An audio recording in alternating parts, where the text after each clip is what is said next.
so we're inside after taking a look at the chickens that are being fed, and here's the feed recipe that we found. Now, we had quite a challenge at the beginning finding good, solid scientific data for chicken feed. You find lots of feed this, feed that, but very little that looks at the real nutrition requirements of the birds and actually provides what they need to be healthy, to produce eggs regularly and with strong shells. And so this is what we've got. Hopefully you find it helpful.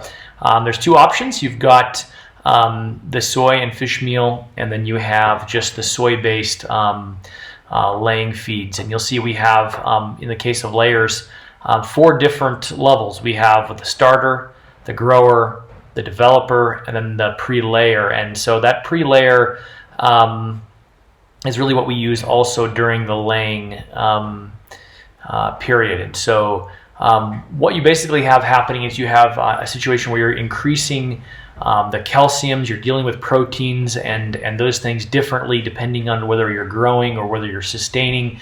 And so you can see that here, and you can identify and break down the time periods of life for your birds and give them these programs. And so the percentage is there. If you're making 1,000 kgs, 100 pounds, 100 kgs, just apply the percentage of each one here to the total amount of feed you're wanting to make, and that gives you the amount to mix in as you do your mix here. So you can see that obviously the big factor is energy, and so we've got maize here as the primary one, or corn. We use kind of a grits, a heavy cracked corn, but not cracked whole corn. It's in pieces that we run through a hammer mill. We also often mix in sorghum or milo. So right now we have lots of sorghum and milo that we've grown here on the farm. And so about 50% of that feed is coming off of the sorghum and milo. It reduces the cost. Actually some extra nutrition in there that's different than if you're just giving them straight maize. You can't completely replace the maize with the sorghum. It doesn't quite do as well for the chickens by itself, but it can be a significant portion and give quite a good savings if you do that. You can see here you've got some maize bran or corn bran, fish meal in this case, not over here. You can see the soy cake. Really important that you make sure that cake is heat treated, that it's gotten rid of the trypsin inhibitors. If you're in question or you're roasting your own beans, you should definitely get a testing kit and get them tested consistently to make sure you're not having those anti-nutritive factors in there. Otherwise, you'll significantly reduce the growth rate and you'll actually lead to health problems. Chickens just aren't made to eat soybeans in there as a monogastric. If you come down here, you can see we include some sunflower seed cake, and then limestone fine grit, and a little bit of limestone heavier grit. Now I'll tell you this, what we found was the need to increase that lime to these levels because initially we weren't getting as much in, and we were finding that we had thin shells. Now if you find that you're having thin shells, you can just increase the percentage of the lime, and we found that resolved the issues for us. And so you come down here and you can see what's there. Now, if you have a starter mix or a pre-mix that you are able to buy, you can add that percentage in. If you don't have that, we found that if our birds are out grazing in the field, they get a lot of micronutrients from the insects and the grasses and plants that they pick up, and we don't have as much pressure for that and haven't had to put it. But if you're having a problem, boy, put it in there and you can solve that problem. Hope you find this helpful. You're welcome to download this spreadsheet and take a look at it and work on your feed. Let us know what your experience is. A lot of people would like to play around with these recipes. You can add things like flax or sesame, other small grains, cracked wheat, some of those different things into the mixes. Just be really careful that you make sure you're getting the proteins and the carbohydrate blends well, and use small amounts of the others to mix in and add it up and see how it works out. Especially in the case of flax, you can really boost up the omega-3s and get those super dark yellow yolks if that's what you're looking for with a little bit of a modification. Okay, so we're about to begin making the chicken feed for the layers, and so this is for grown layers, and so they're getting ready to open up the soy meal. This here is solvent extracted. It's been heat treated as well to make sure that it doesn't have anti-nutritive qualities.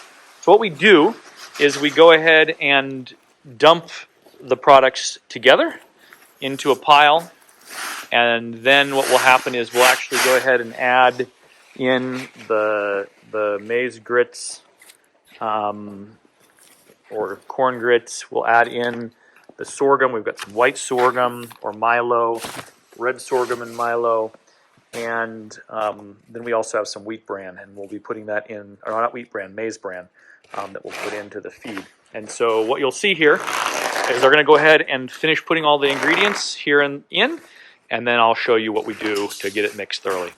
So you can see here we've added in the maize bran, the corn bran. We can also use wheat bran, and it has quite a nice germ and bran combination if it's fresh. We just got to keep it fresh because it goes rancid really quickly with that germ. So what we do here is we go ahead and we layer it. So we basically get the soy meal, and then we put the maize bran in.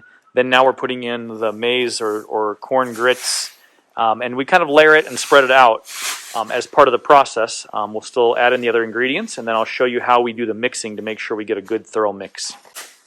So we're getting the grits all spread out now, and you can see there's a little bit of a finer grit and a heavier grit. It just happens to be we use two different mill machines for it, but using one size of grit is fine, whether that's the heavy or the fine.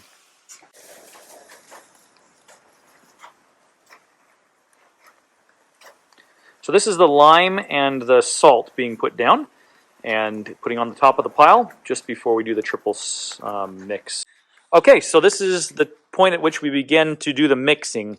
It's all been layered in, as you saw, and now what happens is we're going to mix it by turning it over. And so what happens is they'll turn it all over one direction, going there, and then what will happen is it will get turned back into its original position. And when you do that, it's been basically moved 3 times. You end up with quite a nice, consistent mix of feed if you're using something other than a feed mixer. We don't have a feed mixer. Obviously looking forward to getting one at some time point. It would certainly make it faster and easier. But if you want to do it at home, you want to do it simply using a slab of cement or a tarp, and then doing it this way works quite well. You can see here, this is after it's been mixed one direction. Still get one more pass to make sure it's fully mixed, but it looks really good. This is great, healthy, grown on the farm feed that can produce really well for you. So what you see here is 1 ton of farm mixed chicken feed, and we've looked at all the nutritional aspects. You've seen that in the recipe that we've included. And so now we're going to go ahead and bag up some of the finished product and start feeding these chickens that are being pasture raised this excellent on-farm, farm-grown, farm-mixed feed. You know, one of the things we really love about being able to make our own feed is, we really believe in the value add. As farmers, a lot of the money we're creating actually goes back to feed companies, to fertilizer companies, and this is an opportunity to value add, get some of that back, take and use our own products to make something that we know what it's been sprayed with or hasn't been sprayed with. Is it GMO or it's not GMO? If those things are important, we get to know exactly the health of the feed that we're giving our animals.